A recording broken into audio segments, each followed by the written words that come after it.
Très chers tous, bonsoir. Nous sommes ici sur la chaîne radio, télévision 360 depuis Kinshasa, Lumete. Tozali awa lelo tolobela makambo etali oza koleka actuellement na mboka na biso o biso nyonso toyebi concernant les dossiers. Il y a ministre d'État, ministre de la Justice et des Gardes des Sceaux, Maître Constant Mutamba. Et par rapport à ba dossier oyo ezali likolo na ye, et puis par après tokolobela consultation oyo l'ancien chef d'État, le président honoraire Joseph Kabila a initié qui depuis mercredi abandaki ba consultation na ye. Et alors sur ce plateau, je suis pas seul, je suis accompagné avec mon confrère journaliste à qui j'ai dit déjà bonsoir, monsieur Rachidi. Oui, bonsoir, monsieur le journaliste, Espérama Ouéja. Vous allez bien? Oui, très bien, par la grâce de Dieu. Ok, je vous rappelle, c'est un ami confrère, un journaliste indépendant. Et déjà avec lui, on va partager ces moments de questions, juste pour avoir l'éclairage, pour avoir l'idée et pour avoir la vérité, allais-je dire, et de tout ce qu'on est en train de dire par rapport à notre Mineta Constant Mutamba. Et alors, déjà pour rappel, nako rappeler na auditeur nyonso baza kolanda biso boza partout dans le monde, boza kolanda chaîne na bino RDC 360, boza ko capter partout dans le monde. Topé sibinombo te sika nyonso bozali, juste pour na rappel totolo ba été par rapport ya sujet oyoyo baza kolobela Constant Mutamba. Et c'est toyeba ete ezali fond décaissé oyo République ougandaise ba futaki par rapport ya ba facture oyo ba été futaka ba futaki. Alors mbongo wana c'était prévu ezala loger na Fonarev. Fonarev ezali institution stoppé organisme moko o ezali ko gérer to géraka ba fond ya guerre. Et alors, mbongo ebimaki, c'était prévu ezala loger kuna, mais à notre grande surprise, Maître Constant Mutamba, selon ba dur ya ba tout, puis ya ba député, ya ba kambo ba lobi ponaye, et que ezala ki loger na banque moko boye songolo, et pona kosala misala toto pe tu kotonga prison centrale ya Kisangani. Et alors, pona koyeba ete société et singla question etonga prison wana kombo na ngo Zion Construction. Ezala qui créé le 29 mars 2024. Or selon la loi en réalité, cette société ne pouvait jamais non plus ko gagner marché oyo na niveau ya l'état parce que baza société ba salut juste une année. Donc ce qui était le 29 mars 2024 tinatan otozali ça fait au moins une année. Et alors société yango baza pe na capital ya malonga te. La capital na bango baza juste na $5,000 ya pamba. Et alors comment une société de 5,000 oza na capital ya $5,000 ba ko gérer marché oyo ezali ko zala déjà au-delà ya ba 20 millions. Monsieur Rachidi, déjà première question.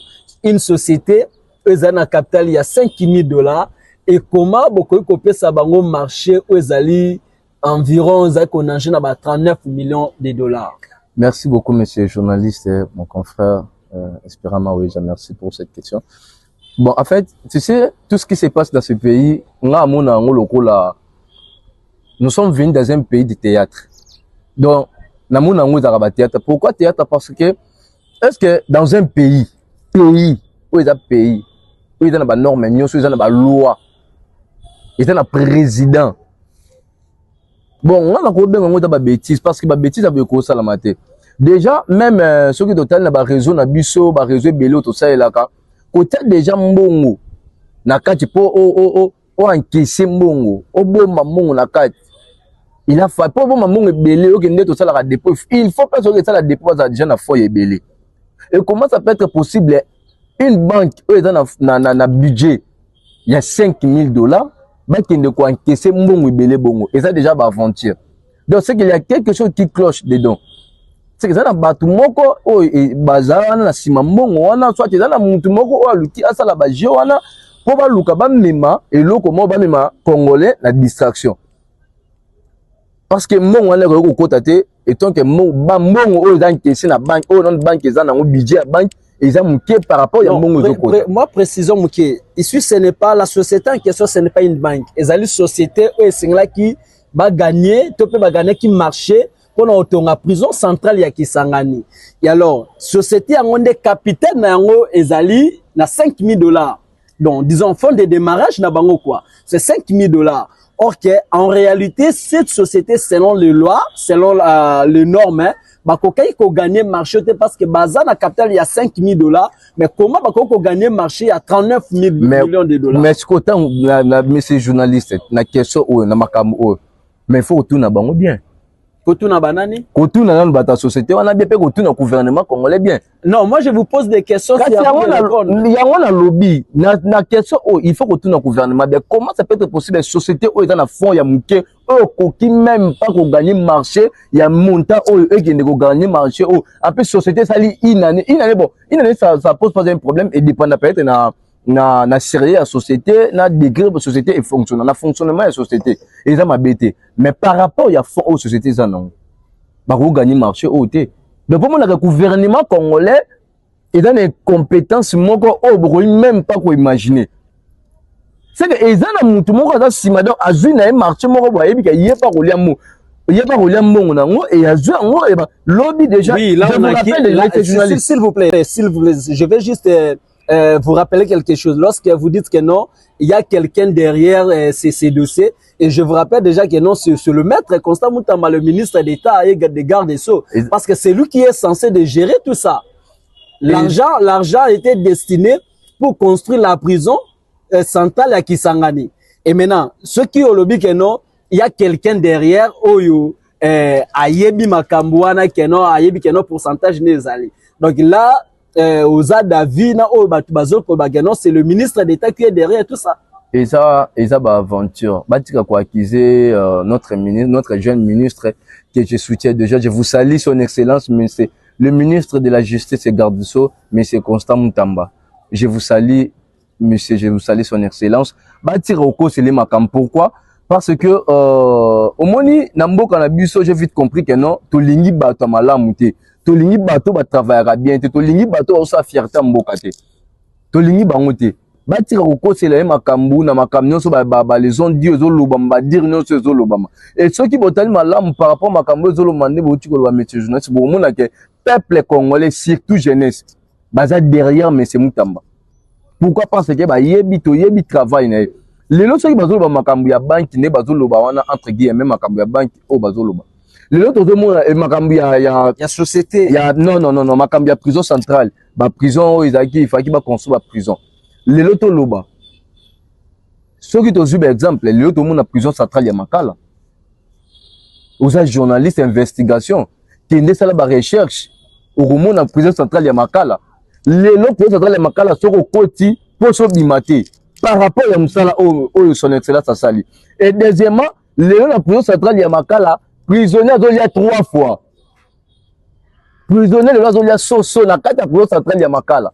Là, je crois qu'on va parler, nous courions derrière le temps. Très chers téléspectateurs, vraiment, ne zappez pas, restez branchés. Hein, restez branchés, ça va chauffer. Vraiment, je vous promets, ça va chauffer. Dans ma solo ou un dossier où ça va chauffer parce que jusqu'à présent le maître Constant Moutamba, le Mineta de la justice et des gardes des Sceaux, il est encore présumé innocent, mais attendons voir est-ce qu'il va vraiment démissionner pour aller répondre na makambo etali justice pour na ko répondre ko défendre vraiment innocence naie topé akotikala na kiti na bokonzi mais kokendaka ko yanola na mituna oyo ba juzi to ba collègue na ye ba juzi ba kotuna ye. OK, Ndeko Rachidi, journaliste indépendant, tolingi toyeba eloko nini vraiment ezali koleka na makambo ya 39 millions de dollars? Ezali problème nini? Merci monsieur le journaliste. Problème o eza wana na kati wana eza problème na koyiko lebeza problème ya kimotema mabe ya ba congolais ya biso ba congolais to lingani te. Oh, c'est vrai ça? Oui, parce que ce que tali dossier o ndenge bazo memelango okomona que non monsieur Constant Mutamba aza sûrement innocent. Pourquoi innocent? Parce que ce que tali par rapport ya musala o muto monsieur son excellence azo sala monsieur Constant Mutamba soko tali musala zo sala otali na makambo azoloba okoya ko comprendre que non makambo so azoloba eza clique ya ba individu moko o basangani o bazolinga avancement ya mboka te o balingi visa chef de l'état et que de liboso te kokisama te ni bazoluka ba créer makambo o pas ya monsieur Constant Mutamba pour baluka ba boma justice to ba diminuer justice ya mboka na biso. Pourquoi? Parce que oyebi monsieur journaliste, nous vivons dans ce pays. Ministère de la justice on est au travail te na mboka oyo nana yebite lelo biso te ko yeba batu ba ko comprendre même moi na mke ya 5 à 4 soko tunye arobeto lo masolo ya aroto ministère de la justice moko ezala aroto ministre moko ya justice comme ne Constant Mutamba arobeto li solo. Pourquoi? Parce que monsieur Constant Mutamba ayeko zo justice azu justice ya mboka oyo na se atomboli yango lelo biso to komi ko tia yango ka. Ministre de la justice. Mais jusqu'à présent, la justice congolaise, elle est toujours malade, malgré qu'on pensait que non, c'est maître Constant Mutamba qui devrait guérir notre justice, mais jusqu'à présent, la justice, elle est malade. Mais le problème, c'est quoi? Mais c'est les journalistes, le problème, c'est quoi? Mais c'est Constant Mutamba est là pour mener les enquêtes. Lorsque ça l'enquête naïe, akangi batu. Amoni ke mutu boende aza na problème a dénoncer a dû atteindre na maboko c'est maintenant à la justice na bazuzine ko sambisa mutu ko bengisa mutu ko sambisa mutu yango moni bango nyonso ndenge za baza bongo pasi na bango da parce que azo bloquer bango azo coincer bango ba ko comprendre que baza coincer baza sous na place ko yiba te baza sous eloko ko sala te. Un jeune ministre oyaye lelo azo coincer bango ndenge ba ko ba créer ba problème ba diminuer ba luka peuple congolais to na confiance oh peuple congolais pe jeunesse congolais to comprendre bango toujours comprendre bango pe ba yeba nous sommes derrière le ministre Constant Mutamba. Même si aujourd'hui vous les livrez dans la justice, mais nous reviendrons toujours tozonga parce que avec guerrier c'est un warrior, je vous dis. Ada guerrier torozonga. Mais lorsque torozonga, il y a la justice ya mboka oyo. Justice ya mboka oyo. Et quoi yate. Mais c'est Constant Mutamba lelo, ngana on la s'appelle na batu nyonso o ba clique wana toyebi. Nous vous connaissons parce que associé de malfaiteurs na bino ya koyiba, loka bana posa, au moins congolais lelo, monsieur journaliste congolais il va vivre. Ba kipe oya yete. Ozo yiba, osa mabe ba kipete. Bobe takara, yo yiba ninge na odo, biso to akli to yiba kapo bikombo ya biso so non. Non, lorsque mto osa musala malamu faut ko applaudir. Lorsque mto osa la musani kito, kene na ba province au monde ba prison ninge zo tungam. Donc d'après vous, affaire il y a 39 millions de dollars, c'est une fausse. C'est un faux. OK? Et alors, nyonso oyo ezali kolobama autour ya ministre Constant Mutamba, maître Constant Mutamba. Peuple congolais, oui, au lobby que nos jeunesse ezana simanae, bozali ko soutenir ye patati patata, ezali likanisi ya mala.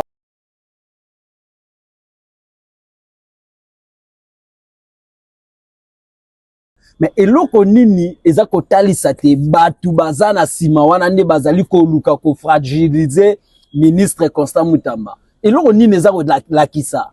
Mais toujours mon yango lelo par rapport à ba dire na bango. Toujours mon yango par rapport à la réaction na bango. Toujours mon yango. Hier je suivais les plénières qui se déroulaient à l'Assemblée nationale. Na moni ba député.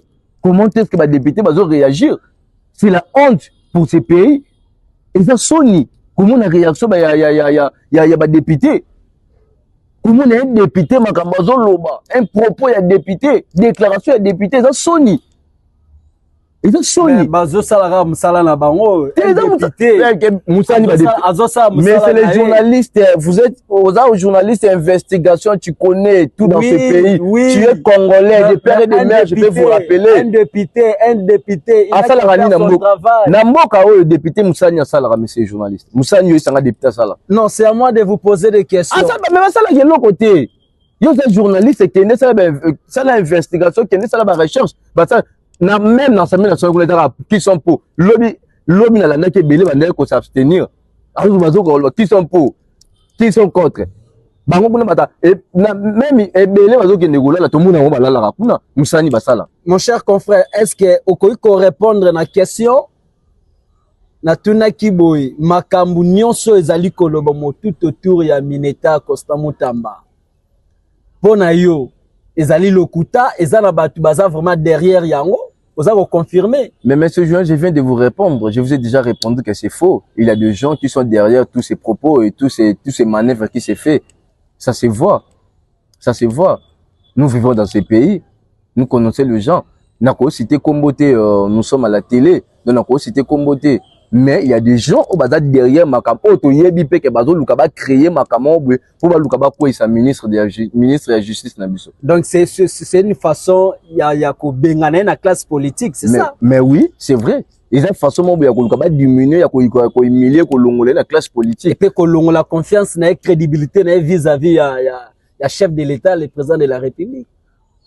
Oui, mais moi ce que je sais, moi ce que je connais, nabi que président de la République Félix Antoine Tshisekedi Tshilombo son excellence nayebi ke azalaka mutu moko honnête pe azalaka neutre azalaka mutu moko te ya pour ou ya contre non ayebi le pourquoi apesa ki confiance na jeunesse va diriger justice pe nayebi là où il est monsieur le président ayebi pourquoi azopesa silence oyo il est le père le garant de la nation ayebi ni azosala pe ayebi le pourquoi apesa confiance pe na limite nyonso oyo baosala oyo bakolongola confiance ya monsieur Constant Mutamba vis-à-vis ya président de la République.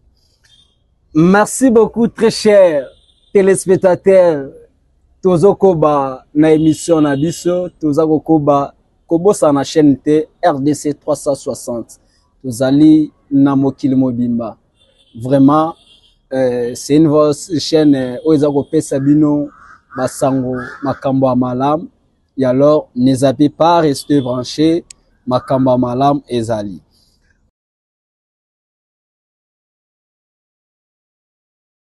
Confrère Rachidi motuna ya suka pona ko clôturer dossier ya Constant Mutamba. Est-ce que Constant Mutamba, maître Constant Mutamba, ministre de la Justice et des Gardes des Sceaux, et Sengeli Naye a démissionné, atika kiti Naye a bokondi, pour essayer à kende ko répondre na makambo etali na mbula matati, na makambo etali na justice, o ba fundeli o bazali koloba Naye, to pe Sengeli akoba la mosala Naye.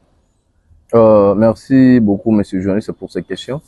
Pour la démission, déjà, son excellence Constant Mutamba a l'obaki déjà.